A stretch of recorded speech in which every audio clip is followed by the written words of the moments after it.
Hi, my name is Janice Moon. I am the team lead for the Denials Management Department at Franciscan Health, and this is the last of 4 videos discussing the role of the Denials RN. In this video, we will discuss the variance reports, and I will familiarize you with the different aspects of the variance report.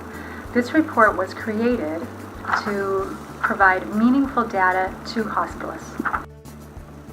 So what I've done here is I've blown up a template for a provider variance report. This is a monthly report that is hospital specific. It gives feedback to the hospitalists on how they're doing. We started using this report about a year ago because we were getting a lot of requests from hospitalists. They wanted some data to look at how they were doing in managing denials prevention at their facility. So it just starts out in yellow here. It's just the big picture. How much were the denials worth in total charges that came through that particular hospital in that month? And how much of it in total charges did we get overturned? How much was downgraded? And how much did we think we sent to appeals that were strong cases? We break the denials down 3 different ways. We break them down by outcome, by variance, which I'll talk about more, and by the actual payer. So by outcome is if it was overturned, we break it down by, was it overturned by a hospitalist, someone with a specialty like general surgery, thoracic surgery, or was it overturned by the denials RN? Did we send it to the appeals department? Did we downgrade it? Did we get an administrative rate, etc.? We just put the number of accounts for each outcome and the total charges for that particular outcome. Then we also break it down by denial variance. So a variance is the root cause of what we felt triggered that denial.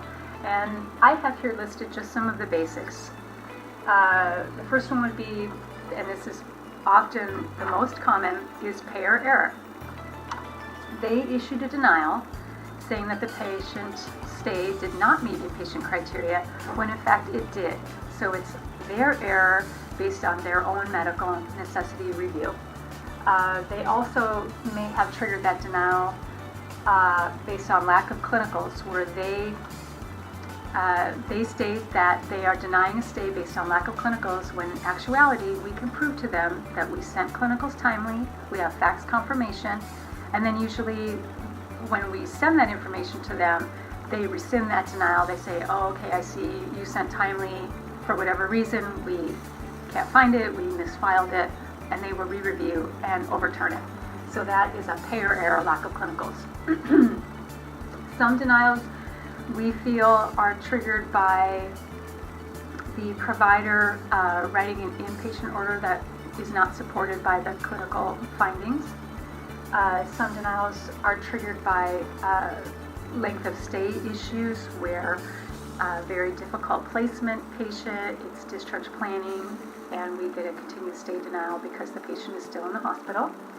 And then also we do get lack of clinical denials where, unfortunately, when we look at the information that we have in MCCM, we see that clinicals were not sent timely, and so that is on us. So those are laid out here with number of accounts, the outcomes for each account, and the total charges for these particular variances. We also break it down by payer. It's very interesting to look at different payers and see how frequently are they denying cases, and what are the outcomes that we're getting from those payers, and how much is it worth. By doing this, we can identify certain payers that seem to deny more heavily than others, and we keep track of that. On this page here, we go over the peer-to-peer cases appropriate for peer-to-peer review. So this would include hospitalists doing peer-to-peers and also non-hospitalist providers. We catalog how many did they complete and get overturned, how many did they get partially overturned, where a payer may have said, okay, we agree with you, we're going to give you 2 more days, but we're going to deny the last 3 days of the stay. That's a partial. And then was it upheld, meaning we didn't win? Or was it incomplete? There's several reasons why a peer-to-peer may not get completed. It may be that a provider was not available during that time frame that we needed them. It may have been because we were unable to get it set up in time and it timed out. Or it could be that the denial was ineligible for a peer-to-peer based on the contract that we have with that payer. And so that goes here. And then lastly, we have a summary of how the hospitalists are doing with their peer-to-peers, just the hospitalist results.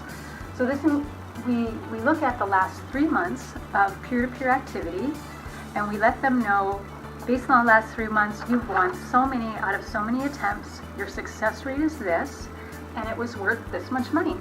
And we do that for the last 3 months and for the results to date. So the variance report gives the hospitalist team some really good information on how they are doing. And when they are receiving these reports month after month, they can start getting a comparative review of how they're doing over time. Are they improving?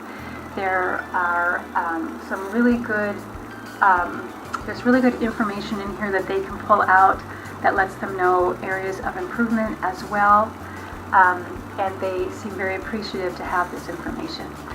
If you have any questions, please contact the denials team at Tacoma, Washington.